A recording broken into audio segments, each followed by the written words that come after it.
Hey guys, welcome back to my channel. Let's make this bell shape bias skirt today. Please leave a comment, like the video, subscribe to my channel and share my content. Thank you. We're going to be working with the front and back skirt block. I have a video on my channel where I've shown you how to create this block.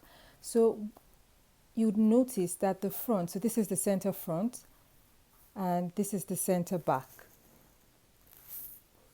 So the front and the back skirt are facing opposite direction. For this style, I'm going to ensure that both front and back face the same angle. So I'm just going to flip that over and trace it. So I've already traced the front. So we have our center front here. And I'm going to do the same now for the back.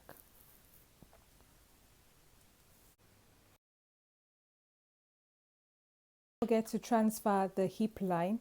So I'm just going to be adding my hip line now.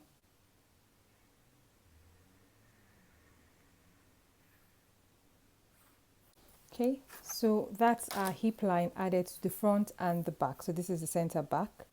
So I've gone ahead to trace with a darker pen just so you can see what we're working on today. So the first step to creating the skirt is to eliminate the dart on the front and the back. So beginning with the back, we're going to take the measurement of the dart.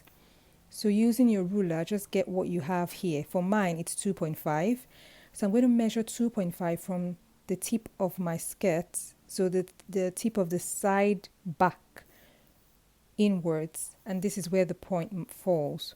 So the next step will be to take in the hip by 1/2 inch. So you'll be doing that along the hip line. This is our hip line. So measure 1/2 inch along this line. However, because my skirt is a small skirt, it's a half scale block, I would not use 1/2 inch on mine.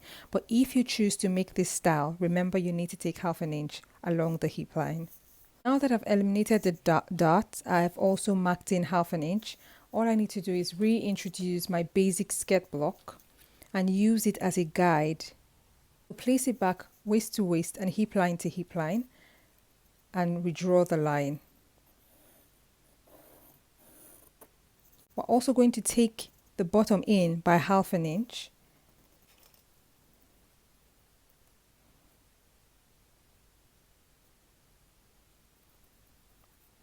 And then we're going to connect this 1/2 inch point to the hip line.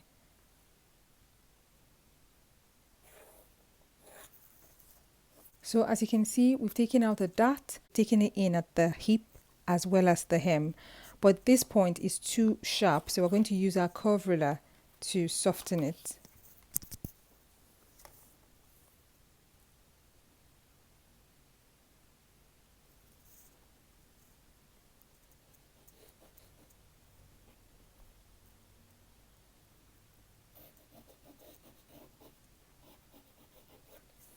I'll just use my darker marker now to draw it out for you to see.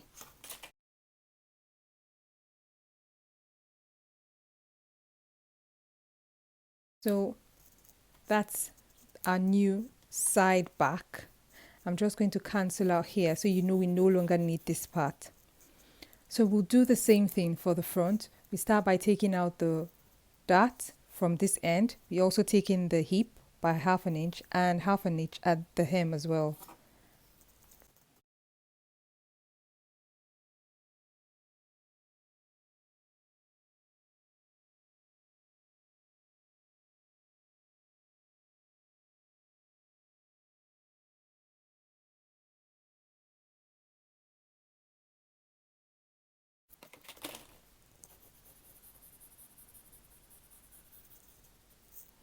So this is now our new front and our new back. These darts also do no longer exist.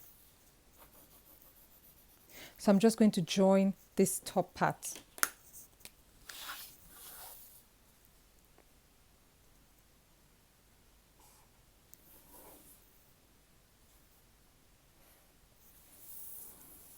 So now that we've eliminated the darts and taken out ease on both sides, it's time to focus on creating that bell shape. So determine the length of your skirt and take that measurement downwards. So assuming this is the knee length, you'll need to measure downwards how many inches or centimeters you want your skirt to be. So for mine, I'm just going to use 7 or let's say 10 cm.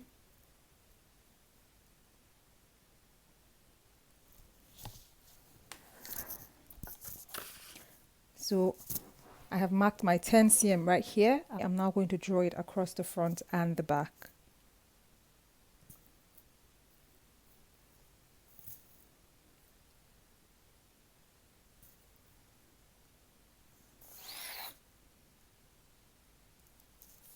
Okay, so I'm also going to just connect it straight up.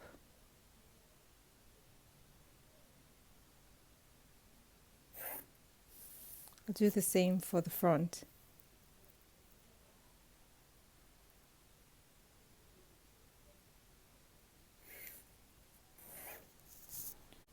I'll just darken this line so you can see it better.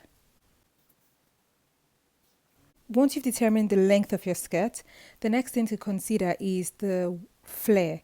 So how wide or how much flare do you want the bell bottom of the skirt to have? To make it easy, you can extend the side front of the skirt and do the same thing for the side back. So we're just going to connect a straight line.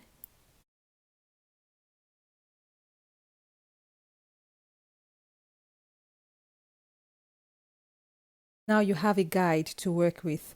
So once you determine how wide you want it to be, take that measurement from this point on the hemline.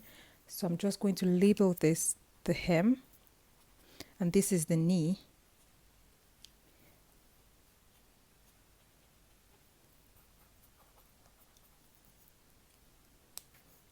Like I did, extend the side front, and then from that point on the hemline, determine how wide you want it to be. So I'm just going to extend mine by about 3 centimeters. So this part is totally up to you. You can determine what you want at this point, and then connect it back to the side front at the knee level.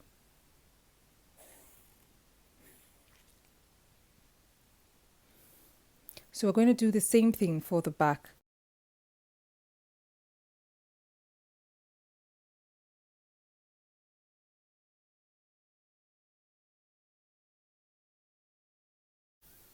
Okay, so that's the bell shape done.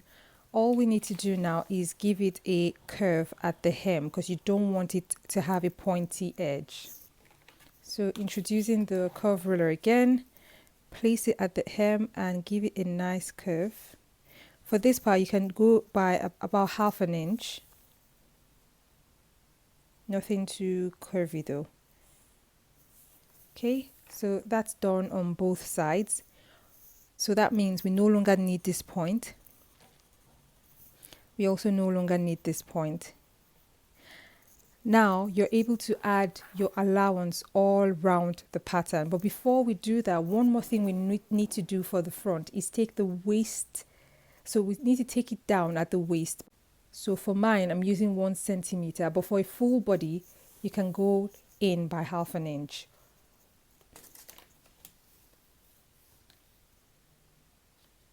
And then use your curve ruler to draw the line.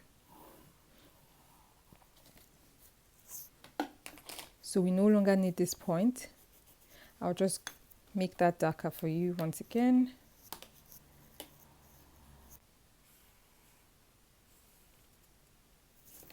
Okay, so that's our front all done.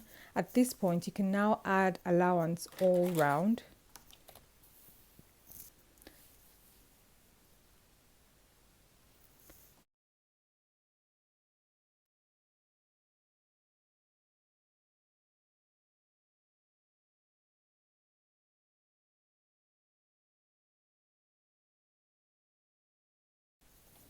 Okay, so this is your allowance.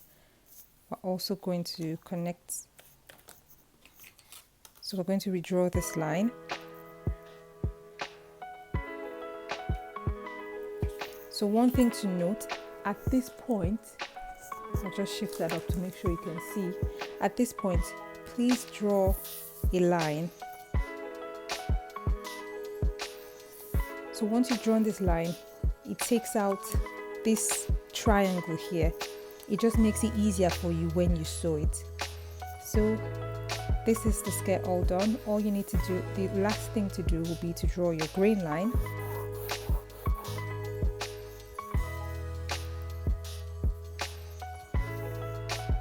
This just indicates it's going to be cut on a bias. And then please don't forget to make your notches here and at the hip as well. So you do the same thing, you add your allowance to the back and make your notches at the hip and at the knee. So that's the skirt all done. So it turned out perfectly. You can tell I'm happy. Thank you so much for watching. See you in the next one.